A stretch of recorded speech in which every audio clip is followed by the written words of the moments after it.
High court देखिए high court is government shedding crocodiles tears on digitisation of courts. क्या high court ने क्या कहा? हाई कोर्ट ने कहा कि इज मतलब क्या गवर्नमेंट जी क्या सरकार जो है कोर्टों के डिजिटाइजेशन पर के क्रोकोडाइल टीयर्स मतलब घड़ियालू आंसू बहा रही है। शेडिंग मीन्स होता है गिराना। शेडिंग मीन्स क्या होता है? गिराना। क्या सरकार जो होती है घरे घड़ियालू आंसू को गिरा रही है, मतलब घड़ियालू आंसू को बना रही है, रो रही है एक तरह से कह सकते हैं, जो कोर्ट के डिजिटाइजेशन है उस पर। वांडरिंग, अब देखिए यहाँ पे लिखा है कि वांडरिंग वांडरिंग मतलब आश्चर्यचकित होते हुए कि इफ लगा कि दिल्ली गवर्नमेंट इज शेडिंग क्या Delhi government is crocodile tears on the digitisation of district court. क्या मतलब दिल्ली सरकार जो होती है जिला कोर्ट के डिजिटाइजेशन पर घड़ियालू आंसू बहा रही है। अब देखिए यहाँ पे इफ लगा है तो इफ का संदर्भ यहाँ पे क्या से होगा, क्योंकि ये डायरेक्ट इंटेंस में लिखा गया है। डायरेक्ट होता है ना, डायरेक्ट नरेशन और इनडायरेक्ट नरेशन, तो डायरेक्ट और इनडायरेक्ट नरेशन है यहाँ पे, तो इनडायरेक्ट नरेशन का यूज किया गया है, तो उसमें इफ का क्या भी अर्थ हो जाता है। The high court on Monday said bureaucracy should do needful, मतलब उन्होंने कहा कि जो नौकरशाही है करना चाहिए, क्या करना चाहिए, जो आवश्यक काम है नीडफुल जो है उसको करना चाहिए। ये इसने हाई कोर्ट ने कहा।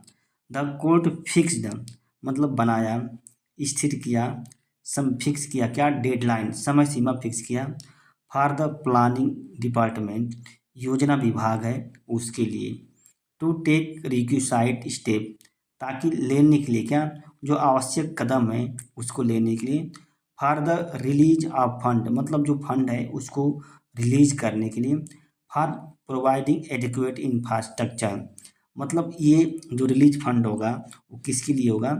प्रोवाइड मीन्स होता है देना, प्रोवाइड करना, पर्याप्त एडिक्वेट इंफ्रास्ट्रक्चर मतलब अवसंरचना था, अवसंरचना पर्याप्त अवसंरचना इन दिल्ली डिस्ट्रिक्ट कोर्ट में, फॉर हाइब्रिड हियरिंग। अब देखिए हाइब्रिड हियरिंग मीन्स होता है, तो इसमें जब हियरिंग मीन्स होता है सुनवाई, जब सुनवाई डिजिटल माध्यम से ऑनलाइन होती है और कभी कभार ऑफलाइन होती है, यानी कि किसी भी कोर्ट में दोनों तरह की सुनवाई होती है, तो उसको हाइब्रिड हियरिंग कहते हैं। इट सेड इसने कहा कि Delhi chief secretary and principal secretary of planning, उन्होंने कहा कि इट मतलब क्या हाई कोर्ट ने कहा कि जो दिल्ली के जो मुख्य सचिव हैं और जो प्रधान सचिव हैं योजना के विल रिमेन प्रजेंट मतलब उपस्थित रहेंगे, will remain present in court में एट द नेक्स्ट हियरिंग मतलब अगली जो सुनवाई है उस समय दोनों अधिकारी क्या है उपस्थित रहेंगे, will remain present if approval are not in place by then मतलब तब तक अगर जो अनुमति है वो नहीं दी जाती है, मतलब जो फंड है उसकी अप्रूवल नहीं मिलता है, तब से वो क्या कोर्ट में उपस्थित होंगे। योर फाइल नोटिंग, अब ये कह रहे हैं कि योर फाइल मतलब जो आपकी फाइल नोटिंग कहती है समथिंग एल्स, कुछ अतिरिक्त कुछ अलग कहती है, समथिंग एल्स इसके अतिरिक्त कहती है, बट योर एक्शन जो आपको की जो कार्रवाई है सो समथिंग कुछ दूसरा चीज़ दिखाता है, so something. Why is someone shedding crocodile tears, why is मतलब क्यों कुछ लोग जो होते हैं घड़ियालू आंसू बहाते हैं। Why is someone shedding crocodiles, you accept the project impact मतलब आप क्या तो प्रोजेक्ट के जो प्रभाव है उस प्रभाव को एक्सेप्ट करते हैं कि ये प्रभाव accessibility to the judiciary of common people मतलब जो आम लोग हैं आम लोगों के न्यायता क्या है, जो प्रोजेक्ट है जो परियोजना है उस परियोजना का प्रभाव पहुँचता है आम लोगों तक। स्टिल फिर भी इट इज मूविंग मतलब फिर भी यह मूविंग कर रहा है कहाँ से, वन कमेटी से टू अनदर कमेटी मतलब एक कमेटी से दूसरी कमेटी तक मूव कर रहा है। ये बात किसने कही? ये बेंच ने। आप जस्टिस से मनमोहन सिंह एंड जस्टिस तुषार राव गेडला ने क्या ऑब्जर्व किया, महसूस किया, पर्यवेक्षित किया या अनुमान लगाया।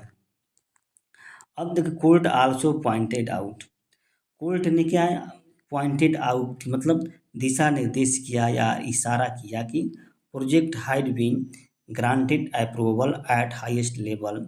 ये मतलब कहा कि जो परियोजना है हैड बीन ग्रांटेड, यहाँ पे देखो हैड बीन के साथ वर्ब के थर्ड फॉर्म का यूज किया गया है। तो मतलब प्रोजेक्ट के यहाँ पे पास्ट परफेक्ट की पैसिव वॉइस का यूज किया गया है। मतलब कह रहा है कि जो प्रोजेक्ट को उच्च स्तर पर अनुमति मिल गई है, अप्रूवल मिल गया है, फिर भी it was not being cleared for implementation, फिर भी इसको मतलब क्रियान्वयन करे लागू होने के लिए क्या क्लियर नहीं किया जाता है, नहीं किया जाता था। It was not being cleared. अब देखिए यहाँ पे बीइंग आ गया है, तो बीइंग के पास क्या आता है, वर्ब की थर्ड फॉर्म का यूज किया गया है। तो इसका मतलब क्या है, पास्ट इंडेफिनिट कंटिन्यूअस टेंस का यूज किया गया है। पास्ट कंटिन्यूअस टेंस की जो पैसिव वॉइस है उसका यूज किया गया है। ब्यूरोक्रेसी शुड डू नीडफुल, और जो नौकरशाही है उसको करना चाहिए, जो आवश्यक काम है उसको करना चाहिए। वंस वंस एक बार court and minister concerned have agreed, मतलब एक बार जो कोर्ट हैं और जो मिनिस्टर हैं क्या एग्री कंसर्न संबंधित हैं, हैव एग्री मतलब क्या होता है सहमत हो गए हैं, to digitisation of plan it underline, जो कोर्ट हैं और जो मंत्री हैं एक बार क्या होता है डिजिटाइजेशन प्लान के लिए, डिजिटाइजेशन प्लान जो होते हैं उसके लिए सहमत हो गए हैं और इन्होंने रेखांकित भी किया है। वी आर रिफ्रेमिंग, अब देखिए यहाँ पर लिख रहा है कि we are reframing from deleting, deleting में चौड़ा करना और आगे खींचना, मतलब वी आर रिफ्रेमिंग मतलब हम बचना चाह रहे हैं किससे, from deleting further on this subject, इस इशू पर और आगे की जो लंबी कार्रवाई है डिलीटिंग है, जो मतलब आप उसको अब व्यापक बना रहे हैं, विस्तृत बना रहे हैं, उससे हम क्या कर रहे हैं दूर होना चाहते हैं। मतलब रिफ्रेनिंग मीन्स होता है दूर हो रहे हैं, मतलब इस तरह की जो एक्टिविटी है। विथ एन एक्सपेक्टेशन, और मतलब यह आशा है कि brief interjection will stir the planning department official, मतलब जो इंटरजेक्शन है, इंटरजेक्शन मीन्स क्या होता है हस्तक्षेप कह सकते हैं, मतलब एक छोटी सी एक संक्षिप्त इंटरजेक्शन स्टीर करेगी, तेजी करेगी किसको, जो प्लानिंग डिपार्टमेंट है, जो प्लानिंग डिपार्टमेंट के जो अधिकारी हैं उनको क्या करेगी आगे करेगी, प्रमोट करेगी, स्टीर करेगी। The high court said it is posted matter for the hearing in October, it posted मतलब पोस्ट किया है द मैटर को अगली सुनवाई के लिए इन अक्टूबर में, अगली सुनवाई के लिए इन अक्टूबर में। The high court had earlier, और जो हाई कोर्ट ने अर्लियर इसके पहले चीफ सेक्रेटरी से कहा था to expedite approval of Rs 3 crore for transferring इतने district level court in national court into hybrid courts where in person and virtual proceeding can take place, easing pressure on court room, और इसके वजह से क्या है जो कोर्ट रूम था उस पर दबाव को कम किया जा सकता है, कम किया जा सकता है। अब देखिए यहाँ पे अब वर्ड देख लेते हैं। हाई कोर्ट ने इसके पहले अर्लियर मीन्स होता है इसके पहले आस्क पूछा था कि इसे जो मुख्य सचिव है क्या करना है, एक्सपेडाइट, एक्सपेडाइट मीन्स होता है तेजी लाना, किसमें जो अनुमति है अप्रूवल ऑफ 378 करोड़ उसकी अनुमति के लिए तेजी लाना, फॉर ट्रांसफार्मिंग मतलब रूपांतरित करने के लिए इतने डिस्ट्रिक्ट कोर्ट लेवल को इनटू नेशनल कैपिटल मतलब राष्ट्रीय राजधानी क्षेत्र में इतने डिस्ट्रिक्ट स्तर के जो कोर्ट हैं उनको हाइब्रिड कोर्ट में बदलने के लिए इतना रुपए आवंटित किया गया। Where in person virtual proceeding can take place, जहाँ पे क्या है in person and virtual proceeding मतलब आपको ऑनलाइन और ऑफलाइन दोनों माध्यम में टेक्स प्लेस सुनवाई हो सके, और इससे क्या हो जाएगा जो कोर्ट रूम पर है उसका दबाव कम हो जाएगा।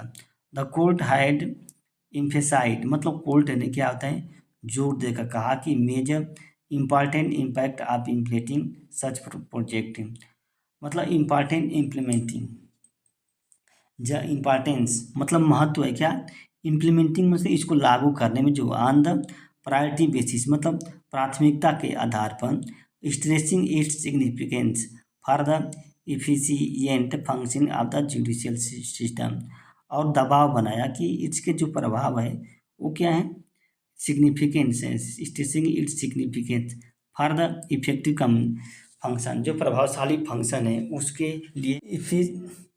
On July 18 during the hearing मतलब सुनाई के दौरान, the high court had also dismiss the government argument. Dismiss means होता है खारिज करना, जो गवर्नमेंट का जो तर्क है उसको खारिज कर दिया कि financial approval must be rooted through the cabinet, कि मतलब कि जो वित्तीय अनुमति है उसको क्या है कैबिनेट के माध्यम से जरूर रूटेड होना चाहिए। अब मस्ट भी रूटेड में जो तो बहुत जरूरी अनिवार्य रूप से रूटेड होना चाहिए। सिंस द एक्सपेंडिचर इन्वॉल्व्ड मतलब कह रहा है कि सिंस मतलब सिंस तब से, द एक्सपेंडिचर जो खर्च है इन्वॉल्व शामिल किया जाता है फॉर हाइब्रिड हियरिंग के लिए, इज लेस दैन 500 करोड़ मतलब 500 करोड़ से कम है। And the policy of the hybrid hearing has already been implemented in Delhi high court, और जो पॉलिसी है किसकी, जो हाइब्रिड हियरिंग की, जो हाइब्रिड हियरिंग है उसकी जो इम्प्लीमेंटेशन है बहुत पहले ही हो गई थी in Delhi high court. This court is one of the view that clause of 90 of schedule and transaction clause not directed in no mandatory cabinet approval required. Further matter Brooks delay nobody will know.